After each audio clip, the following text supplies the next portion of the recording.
You're listening to Civic Media.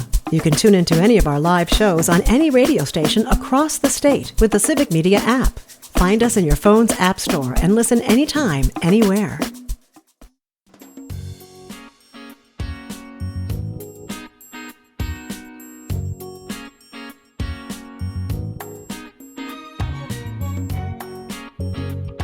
Live across Wisconsin on Civic Media, you're listening to Mornings with Pat Kreitlow, powered by Up North News.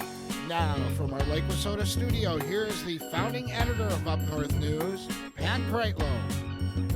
Good morning. It is 7:06. Nice to have you here up north on this Tuesday morning. We made it to July 1st, 2025. Parker Olson standing by in Madison Studio A2. Brittany Merlot is off today. Coming up this hour, we will talk to Lincoln County dairy farmer Hans Breitenmoser. And it was not a great week last week for farmers. Only, 3.5 days of field work because of all the rain. But in other news related to food and farming, there is still this trade war that President Trump has, waged on other nations. These are far from done deals. We just haven't heard much about them lately. But apparently the Trump administration has just figured out that maybe these across-the-board tariffs aren't working, because the whole point was to bring things back to America, bring certain crops back, bring manufacturing back, things like that. There are certain things you can't grow in this country that we get elsewhere. And so we'll talk about that brilliant revelation on behalf of Trump's Ag Secretary coming up. Let's see. No Brittany here, but I'm sure we've got notes from Rob in Tigerton. Sure enough, they're on YouTube. Good morning from Tigerton. Lots of sun and 63 degrees. Another busy day mowing lawns in the Tigerton area, getting plenty of sun too. I've got to go see the eye doctor July 16th in Wittenberg. He mows lawn and plows snow at the Tigerton Post Office. And in the winter, he always thinks of the postal workers, because we mentioned today is National Postal Workers Day. He said, yesterday I heard Debbie Harry's song, The Tide is High, from 1980 on the radio, and you have to have Kristen Lyerly singing that song sometime. All right, we will do that. Debbie Harry turns 80 years old today. We were talking in the last hour about the newly announced budget deal for the state budget that Governor Evers and legislative Republicans reached yesterday. We went through some of the details. Cassandra writes on YouTube, "This is better than I was expecting. I never thought they'd give money to childcare." And that's true. There will be some significant funding to child care, not exactly what the governor wants, but we've reached out to Corrine Hendrickson from New Glarus, who's been a leading advocate for child care support in the state budget, and she is going to join us in just over 10 minutes to give us her reaction to the child care portion of the budget, and also tell us what questions remain to be answered. I mean, there are still other details that have to be announced on this state budget plan. And we'll review those again in our next hour with Dan Schaefer from the Recombobulation area, who will join us at about 8:30 to talk about what's going on there. We'll talk a little bit more about the state budget deal in just a moment, but first I wanted to remind you that you can sign up for our daily newsletter over at upnorthnewswi.com. And of course, you can follow us on our website as well.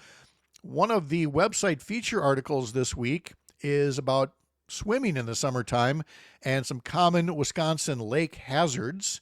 After all, with temps that were pushing 90 recently and will be again this week, a trip to the lake might sound like the perfect time to cool off, but you'll find in our article some advice on protecting kids from drowning hazards, avoiding E. coli contaminated waters, lower the chance of parasites causing swimmer's itch, and how to spot that blue-green algae, which can be harmful to humans and especially to pets.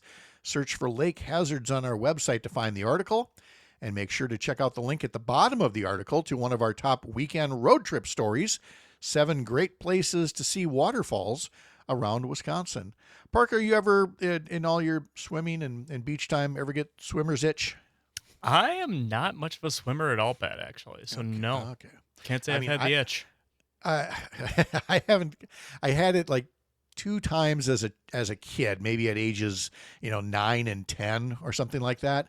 And I don't even know what they do it for these days, but back then, it was something called, was it calamine lotion? Something like that. And you had to pour some of that into a bath and you had to just lay in there for the longest time. And even then, it still didn't work. You were just itching and scratching like crazy. And I'm surprised, they keep yelling at you, don't itch, don't itch. They should put like the cone of shame, on your hands. Yeah. To stop you from doing that. Anyway, so to avoid swimmer's itch, read that article and some tips about making sure that you are swimming safely. Also on our website, 10 Wisconsin homes that have been featured on HGTV. So take a look at that. So we went through some of the details of the state budget in our last hour, and I realized, hold on, back to the comment section here. Alicia, I got swimmer's itch from a hotel pool. I got one reaction to that, Alicia. Ew. Because to get swimmer's itch from a hotel pool tells me they didn't do a good job of cleaning that pool, and I'm just going to leave it at that. All right, back to the state budget deal. Again, the governor announced not just the increase in funding for the UW system and for childcare, but I neglected to give details on what the governor says is a nearly $1.4 billion increase in spendable revenue for K-12 schools across the state. And that word spendable is very important because in the last budget and prior to that, Republicans had this great little budget trick that they would play. They would say, we are giving, I'll just grab a number here, $1 billion. Whoop, knocked my microphone. We're giving $1 billion to schools. Well, they weren't really. They were giving $1 billion that was supposed to go to schools, but schools have these state-imposed revenue limits. They can't exceed the limits. So the money comes into schools on paper and goes right back out the schools to property tax relief. And that's fine. Just call it property tax relief. But, don't say, oh, yeah, we gave all this money to schools when it was not spendable money for the schools. This does have a $1.4 billion increase in spendable revenue. It's an increase in what's called categorical aid. Oh, Pat, what's categorical aid? Okay, there's base state aid that everybody gets, and then there's categories of additional aid for things like special education, transportation, libraries, things like that. All vary from school district to school district, but those categorical aids are just another form of state support for our local schools. And the net increase in all those categorical aids, according to the governor, is 5 times larger than the increase in the last budget. And it is a 60% increase above what Republicans on the Budget Committee had previously approved. There is also this big increase in special education reimbursement. Local school districts will receive 42% reimbursement in the first year, 45% reimbursement in the second year of the budget for their special education costs. It is the highest reimbursement rate in 30 years. And a larger increase for special education than the last 3 state budgets combined. There's also $2 million in operations for the Department of Public Instruction after Republican lawmakers had previously voted to cut 10% of the agency's operating costs through the state budget process. So there's a lot there for K-12. There's a lot more for the UW system. And again, bear in mind, Republicans wanted to cut funding for the UW system, even with a $4 billion surplus, because they wanted to punish universities for being woke. And remember, what's our definition of woke on this morning program? Woke means, don't be a bigot. Don't be a racist. Don't be a misogynist. Don't be a jerk. That's the definition of woke. I don't know why people seem to be against that, but that's all it is, folks, bottom line. Anyway, there will be an increase to the UW system, an increase of $256 million over the next 2 years. That includes over $100 million to help stabilize the system after recent campus closures and layoffs and program cuts and consolidations in order to ensure that UW campuses remain hubs for the workforce and for the local economies all across the state. There will be $54 million to retain and recruit faculty and staff in high demand fields to make sure that the UW stays competitive and a world-class institution. There will be $94 million to increase wages for UW system workers, including faculty and staff. Recall how in the last budget cycle, Republicans held pay raises hostage until diversity, equity, and inclusion positions could be eliminated or repurposed, I guess you'd say. There's $7 million there to provide 24/7 virtual telehealth mental health services to nearly all students across UW system campuses. So that's $7 million for mental health care for UW, and I believe it was $30 million for mental health initiatives at K-12, is again a recognition that mental health care for our kids overall, including as they're going to college, is in dire need. For whatever reason you want to lay out there, our students and our children are in need of services that they're currently not getting in the classroom or getting at home. And so it's nice to see that is being recognized and supported. And then there's all kinds of capital projects in here for the UW system. A lot of this is normally handled by the State Building Commission, but I think Republicans and the governor said, well, as long as we're at the negotiating table, let's bang some of these things out. And that would include replacing an addition at Polk Learning Commons at UW Oshkosh, finish construction of the Prairie Springs Science Center at UW La Crosse, and demolish Crawley Hall, which lacks fire suppression. There will be money to renovate the Health Sciences and Northwest Quadrant Complex at UW Milwaukee to transform former hospital buildings into a health sciences hub. They will renovate and put a new addition on DeJope Residence Hall at UW-Madison. There will be a renovation and building an addition to Century Hall at UW-Stevens Point. Renovations at UW-Milwaukee's Sandberg Hall East Tower. A new addition at the UW-Stout Recreation Complex. A dining hall renovation at UW-Madison, demolition and relocation of a humanities building at UW-Madison, and also money for UW-Madison's Science Hall, which was originally built in 1887 and will undergo a renovation to restore the building's historic character, it says, while improving accessibility, addressing maintenance issues, and adding an atrium. These are investments in our education. These are the things that are going to keep people here, keep our best and brightest here. Far too many people decide to go to college somewhere else, and then they settle down somewhere else, and we lose them.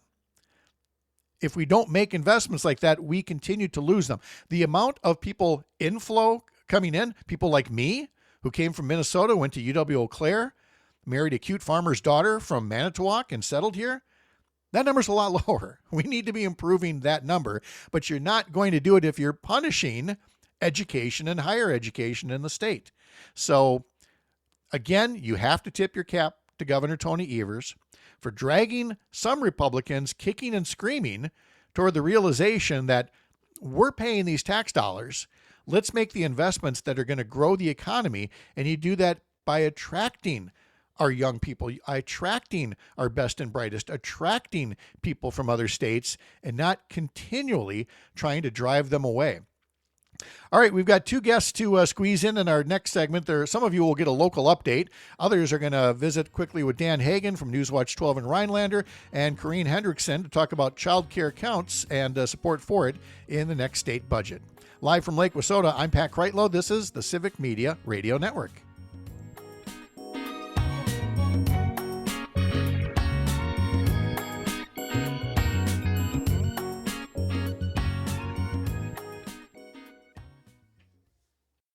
You're listening to Civic Media. Stay up to date on the latest news and information for your local community and Wisconsin by signing up for our free email newsletter. Visit civicmedia.us/email to get started.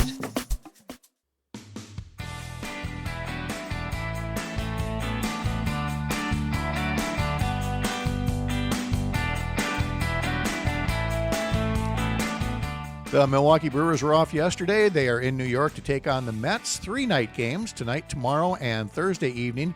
Pregame starts at 5:35 on several stations across the Civic Media radio network. So tune in there as the Brewers are 2 games back of the Cubs and hoping to make some moves this week.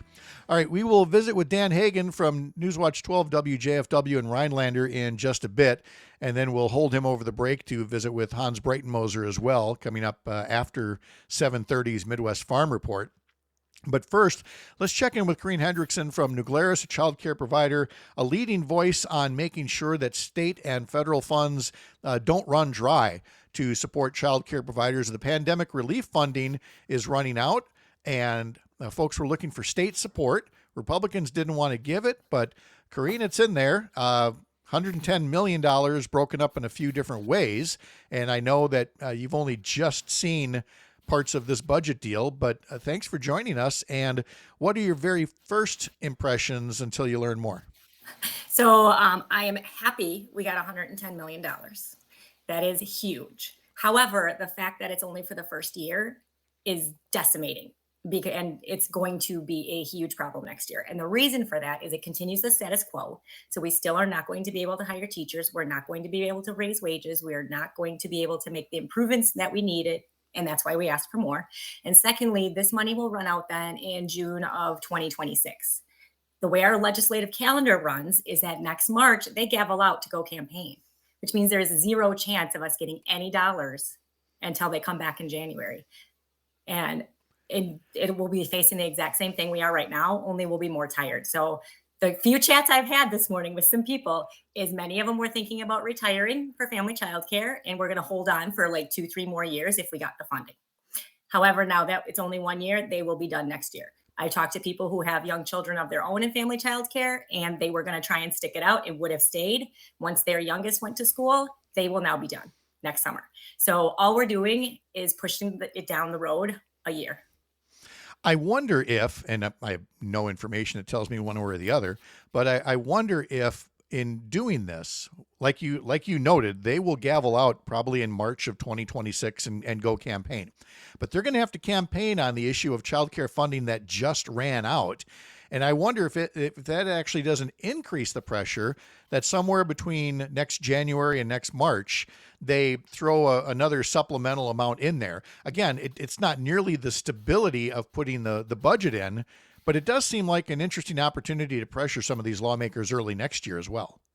Yeah, it would be an interesting opportunity. However, it's been 5 years of this, and we're all really, really tired. I don't know how many of us are just going to decide between now and then we're done, because we can't keep going at this rate, especially if, we work really hard to get people into office that said that they would do these things for us and that they would fight for this. And then to have it be so short-sighted that it ends like with no chance. So the next ask now is to have that standalone legislation passed to get the rest of the money in. And some of the other things that I saw in the press release, some good things, they're increasing the subsidy so that it's up to the legal requirement right now based off of this year's rates. However, when our rates go up, we'll be back in compliance. So they didn't add enough to actually make it go forward to get into compliance and remain in compliance. They did it in order to backfill to then say we're in compliance right now. Another really good thing I saw was that they're going to be adding, in addition to the Young Star bonus for children on subsidy, if you are higher rated, there will also be a separate bonus for children that are infants and toddlers, so that we would get a little bit more for them. And that's a good thing because we can't charge enough for those infants and toddlers. And that might help with some of that infant toddler squeeze that we're feeling. So those are some good things I saw. I have a couple questions about the 4K school readiness piece. If it's at the 0.6 full-time equivalent that the schools have, we can't compete with that. If free all-day school, 0.6 for us, parents aren't going to be able to pay us the difference, especially since we're not getting the stabilization funding that we need in order to reduce our tuition. So that's really not probably going to do what's intended to do.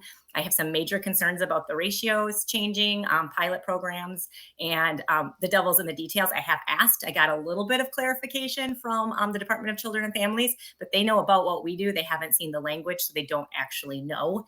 Same thing, 16-year-olds counting as a teacher in a classroom is also very, very, very concerning. Corrine Hendrickson with a first look at reaction to the budget deal that was reached yesterday. Obviously more to learn and then more to react to. But Corrine, thanks for a first pass at it. We really appreciate your time. Yeah, absolutely. Thanks for having me. All right. Have a great day. Hey, let's bring in Dan Hagan now from WJFW Newswatch 12 in Rhinelander. And we'll visit a little bit more when Hans Breitenmoser is here after the break as well. How's Mr. Hagan today? Mr. Hagen is doing well. Life is good here in Rhinelander. I just wanted to share a little bit from Nicolay College. Nicolay College is the community college, the technical college here in Rhinelander.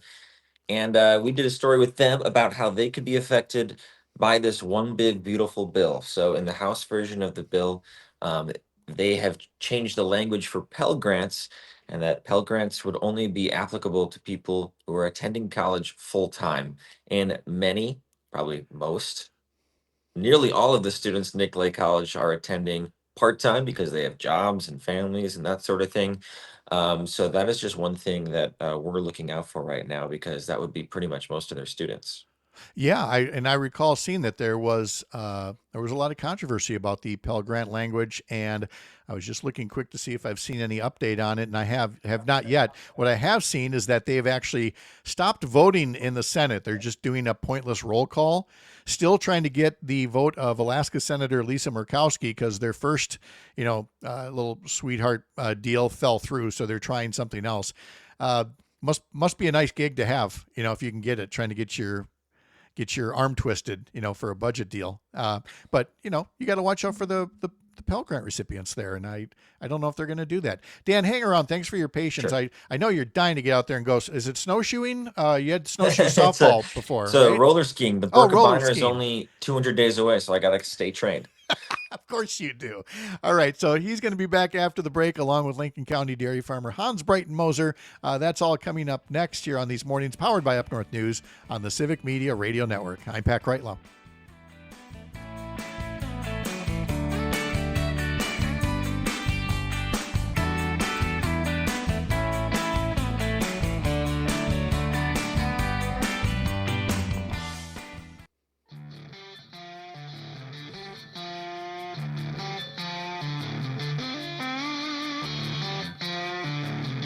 Tomorrow on the program, we'll have State Representative Angela Stroud on Republicans supporting lead water line removal in Superior if they can stick taxpayers with the bill instead of a private utility.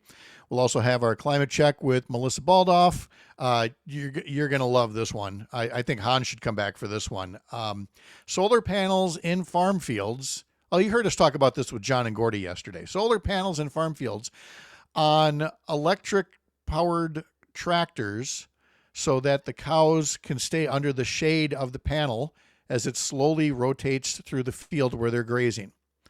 That's in Climate Check tomorrow with Melissa Baldoff. We will also have our weekly visits with our civic media friends Earl Ingram in southeast Wisconsin, James Kelly in northwest Wisconsin, Jimmy Kuska in southwest Wisconsin, and, of course, Parker and I will have Melissa Kay in Wisconsin Rapids with the latest on her Pigeon Quest. I just wanted to see if Parker was standing by with the Pigeon Quest button, and he was. I've always got Pigeon Crest ready. That's so good. Dan Hagan joins us from Newswatch 12 in Rhinelander. Hans Breitenmoser, Lincoln County dairy farmer from the Merrill area. Gentlemen, how are you? Doing great. All right. Good morning, Pat. Good morning, Dan. Hans, how about you? I know the official crop report said there was 3.5 days of field work available last week because of the rain. Obviously, a lot less in some parts. How are things up by you? Well, pretty wet. Now we've had a couple of dry days here, and we're actually going to start chopping our second crop this morning here in the next few hours. So yeah, the second crop got chopped here in the field across the street from me yesterday, and I've already marveled previously at just how big and how fast this equipment is getting. I swear that thing was moving at least 30, maybe 35 miles an hour down the field. And you think of baling hay and you think of just very slowly working your way down, chopping, and not this stuff. Boy, we got like something out of Transformers working the fields out here. And Dan, you're following stories up in Rhinelander, not the least of which are some in Hans's Lincoln County. And, there's a nursing home there we've talked about that may or may not be for sale. But then in Taylor County, not too far away, there's also some kind of drilling project going on over there. What's the latest out of Taylor County? Yeah, that's right. So Greenlight Metals is this Canadian company, and they are on the Toronto Stock Exchange. They have a subsidiary based in Wisconsin, and they have started drilling in Taylor County at what's called the Bend deposit. That's near Medford.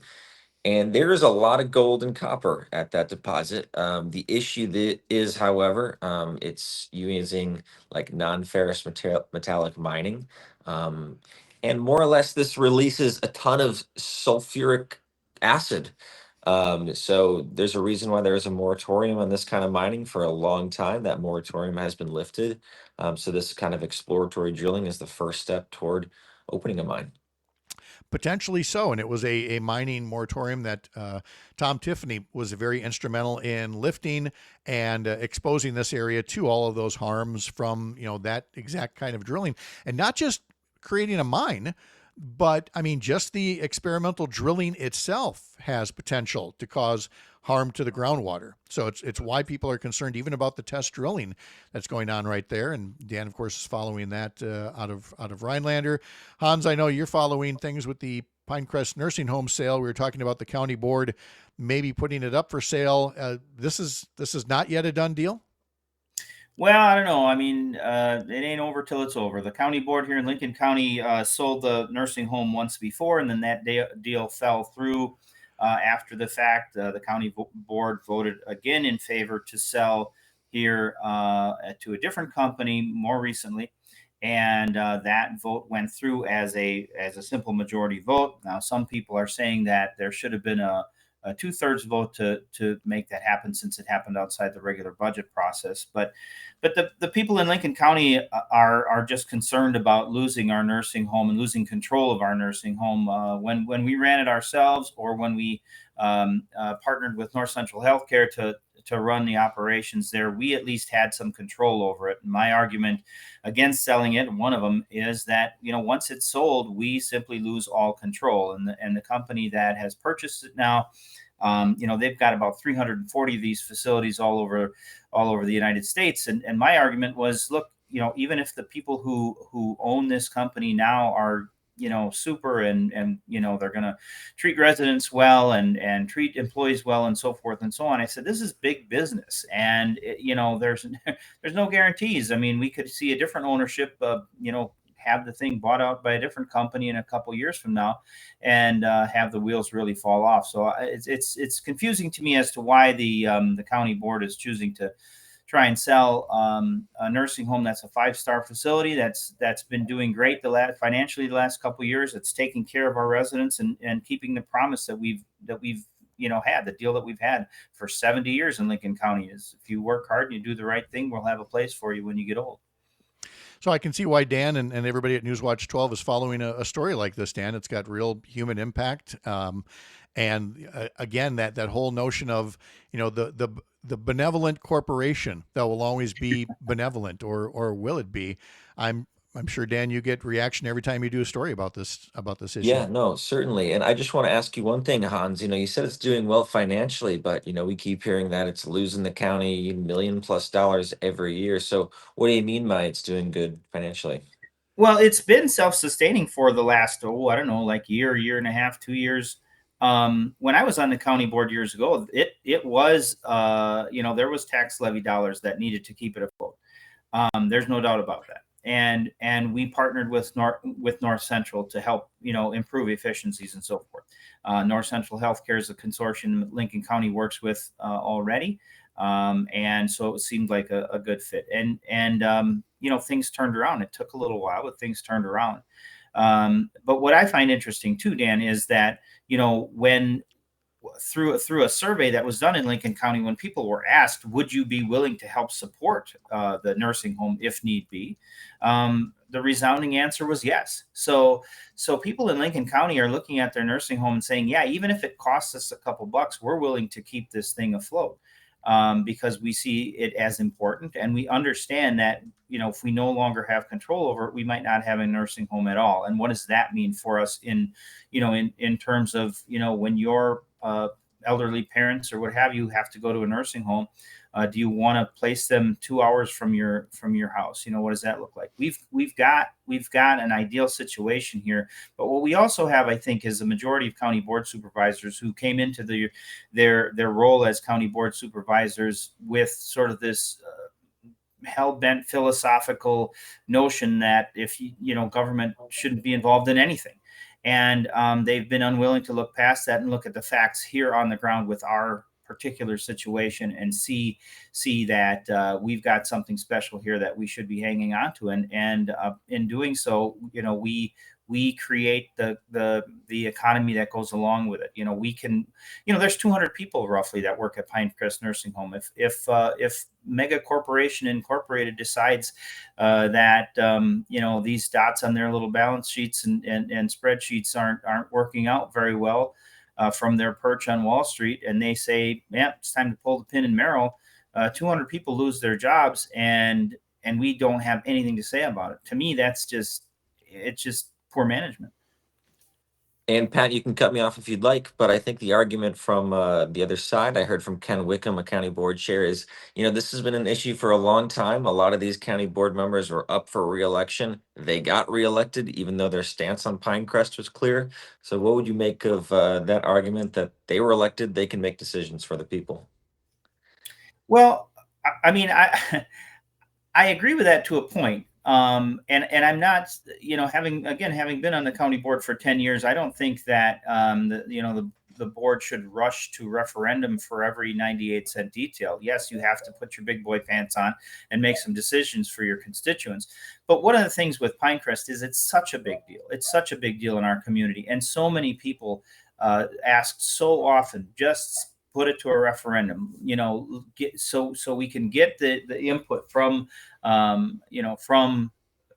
the people that are impacted from it. And the board refused to take it to a referendum. I think if they would have gone to a referendum, they would have found out that people want this thing and they're willing to support it, and they want to keep it alive. So I agree with what Ken said. Yes, there was an election.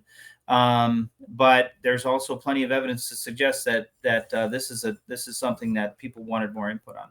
You often hear that when it appears that the elected officials, are acting more on their own ideological behalf than on, the will of the majority of their constituents. But again, they're the ones that have to make the decision whether to have that referendum or not. So obviously Dan's got a lot to follow, and I'm glad you were here to ask some questions of Hans about that. Dan, here's a question or a comment for you on the text line from Jim in Brookfield. Hey, Dan, sounds like a true case of Berkey fever to be roller skiing in July. Good luck reaching the magic number of 20 Berkeys for the purple bib. Again, from Jim in Northfield, because Dan mentioned he's going to go roller skiing after this segment. Well, I appreciate that, Jim. I will tell you, my father is a birch legger, as it's called. That means 20 Berkeys. He's done about 27. I will be on my 11th or 12th.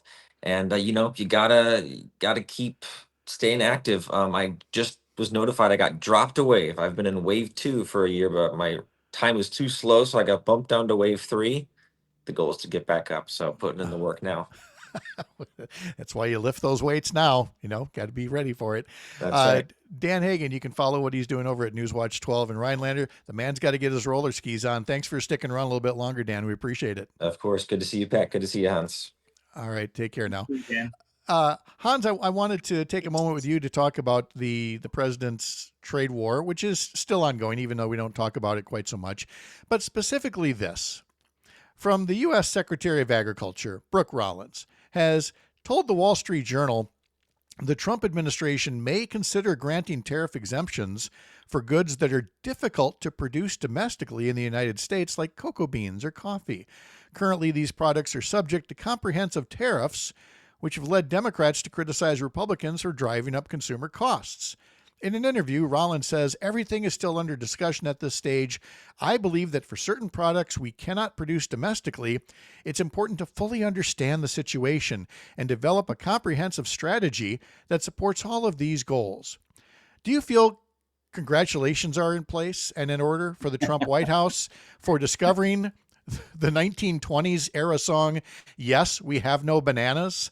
That we cannot grow bananas or cocoa beans or coffee here in the U.S. So why put on a tariff designed to bring products back here when they were never here in the first place? I think it's great that it only took them 5.5 months to figure this out.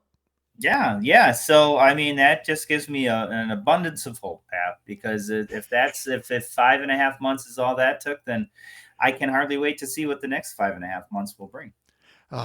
Again, it was supposed to be 90 deals in 90 days with 90 nations out there. Well, I think what we've seen is 90 changes of minds and 90 flips and flops and 5 months of chaos, leaving our trade partners confused, leaving our farmers confused, leaving the Farm Service Agency confused, leaving the markets confused. Yep. And again, like we had one farmer from Chippewa County saying, is it America first or America alone? And it's tough to tell sometimes. Hans Breitenmoser, thank you for your time as well. Get out in that field. Good luck to you. Thank you very much, Pat. All right. We'll continue things on here with a local update for some of you. Others will be back here. And then in our next hour, Dan Schaefer and Chad Holmes, all across the Civic Media Radio Network. I'm Pat Kreitlow.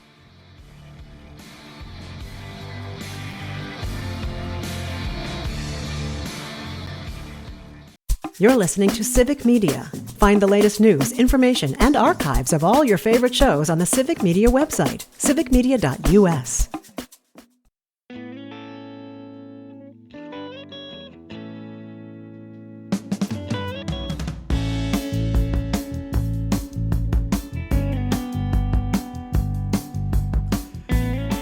Coming up 1 hour from now, we will talk to State Senator Jeff Smith from Eau Claire County about the budget deal that was reached late yesterday between Governor Tony Evers and legislative Republicans, and whether it's a good deal for the Chippewa Valley and whether it's something that he feels like he can support. Again, Senator Jeff Smith, 1 hour from now on our mornings, powered by Up North News. And a reminder, you can sign up for our newsletters, upnorthnewswi.com. And there's, of course, our Sunday morning politics newsletter where I gave a little budget update on Sunday as to the status of things. I'm sure that next Sunday will be all about reaction to this budget deal, assuming that it all passes and goes through by the end of this week. We also have a question of the week, and this week it is, who do you think will be the Republican nominee for governor next year? Now, the primary is still well over a year away. It's in August of next year. But we have one announced candidate, Josh Schoeman, the Washington County executive.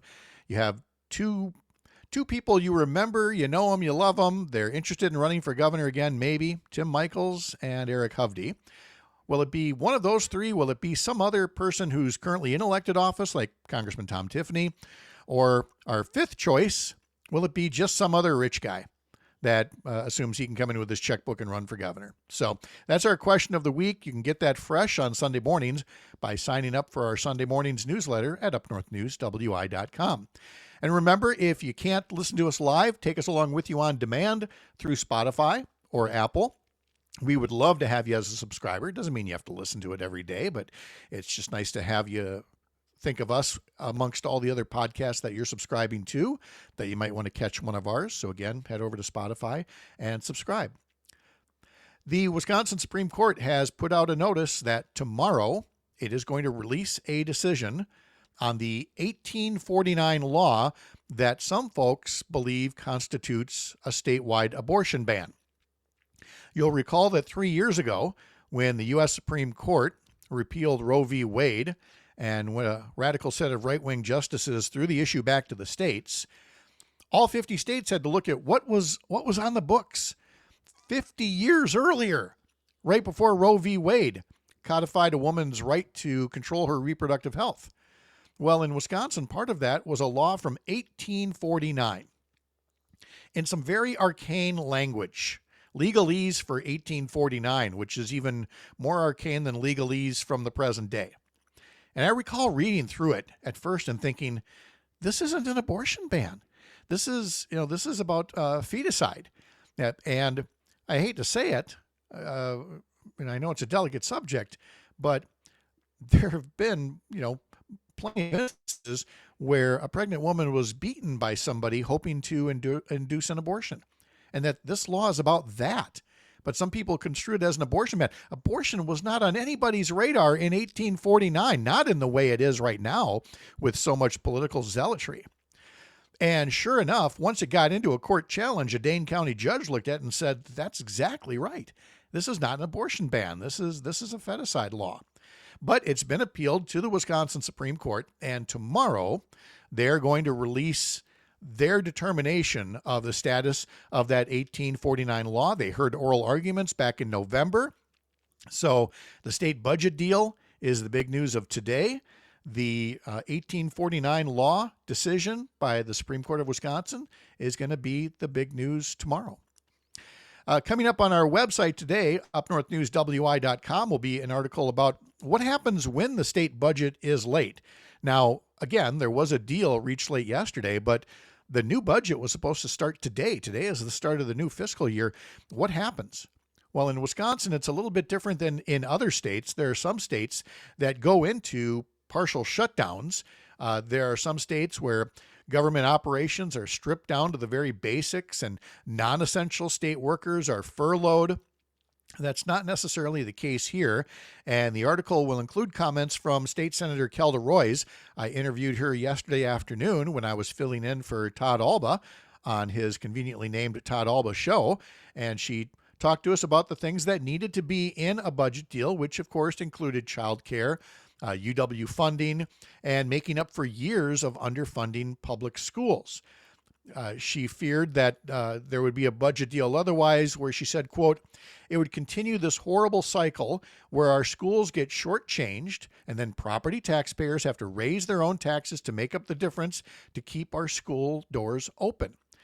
And it's even to the point where there is a Wisconsin Homeowners Alliance that's been running TV ads to say, put pressure on your legislators to support a state funding increase because otherwise local property taxes have to go up.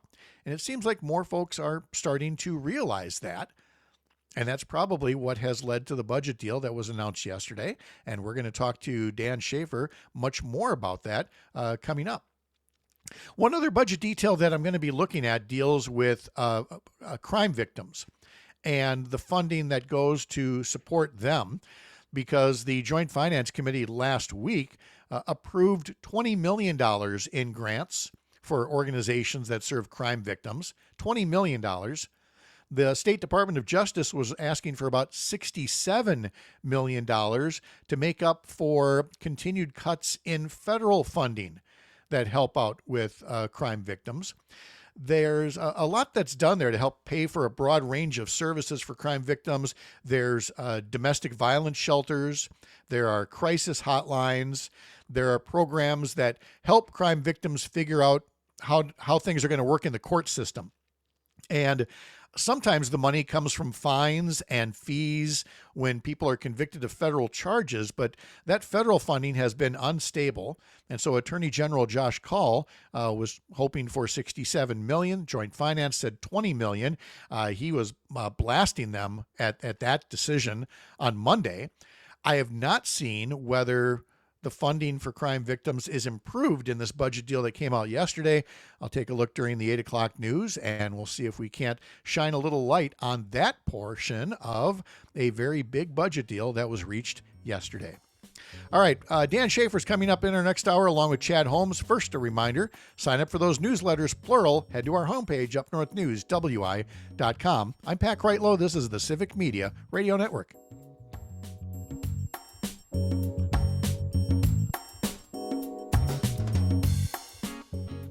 The national news cycle never stops, but it can be hard to find news about your local community. Civic Media is dedicated to providing quality local and state news coverage across Wisconsin. With the Civic Media app, you can get notifications about local stories that matter to you and your community. Find the free Civic Media app in your phone's app store and choose notifications from the menu to tell us what kind of news you want to hear about.